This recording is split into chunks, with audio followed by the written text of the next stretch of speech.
नमस्कार, आप देख रहे हैं डॉक्टर साहेब, आपके साथ मैं हूं मुस्कान दर्शकों। आज के इस एपिसोड में हम बात करेंगे और ये जानेंगे, हम अक्सर ऐसा देखते हैं कि बहुत सारे लोगों को समस्या रहती है। वो कहते हैं कि उनका पेट हमेशा फूला-फूला सा लगता है, भले वो खाना खाए, नहीं खाए, लेकिन पेट में हमेशा ऐसा लगता है कि हवा भरा हुआ है, या फिर पेट ऐसा लगता है कि हमेशा मतलब आगे की तरफ गैस्ट्रिक हो रखा है या कुछ ऐसा।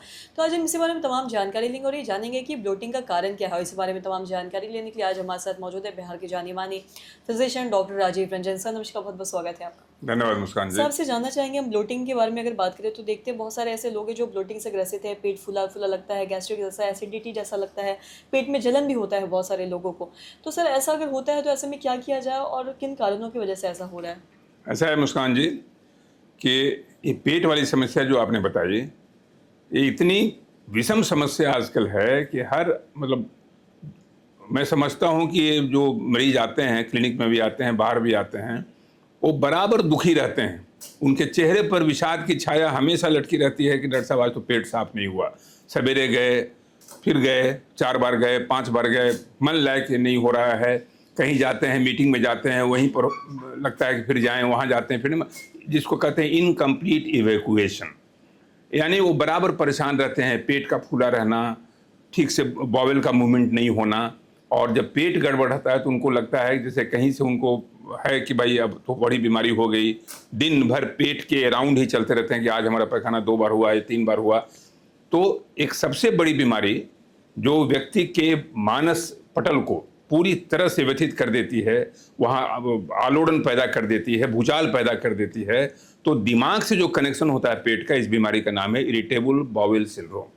यानी जब इरिटेबल ब्रेन आपका होता है तो आपका बाउल भी इरिटेबल हो जाता है, और उस इरिटेबल बाउल का परिणाम होता है कि कुछ तो कॉन्स्टिपेशन प्रीडोमिनेंट होता है, कुछ डायरिया जिसमें बराबर कुछ पतला पैखाना होता रहेगा, और कुछ दोनों मिक्स होता है।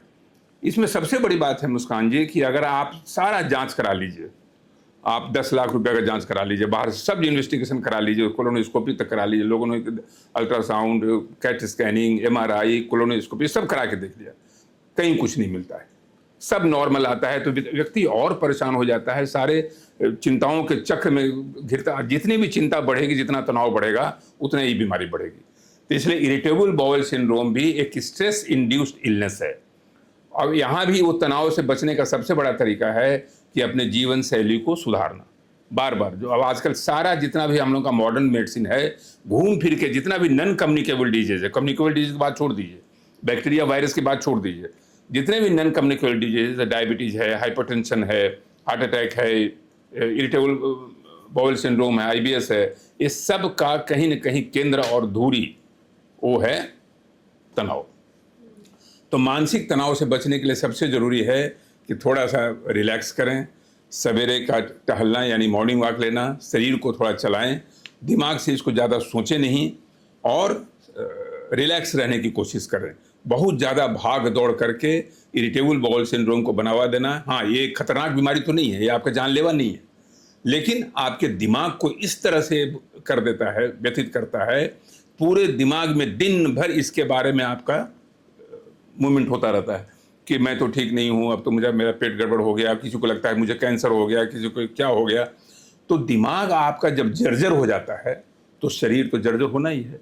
तो इसमें दिमाग को ठीक रखने की ज़रूरत है ताकि आपका इरिटेबल बाउल सिंड्रोम, आपका ब्लोटिंग और हाँ, लेकिन मैं ये नहीं कहता हूँ कि जिसको ये हो जाए उसको इरिटेबल बाउल सिंड्रोम समझ के सिर्फ दिमागी शांति की ओर बढ़ जाना, ऐसा नहीं है।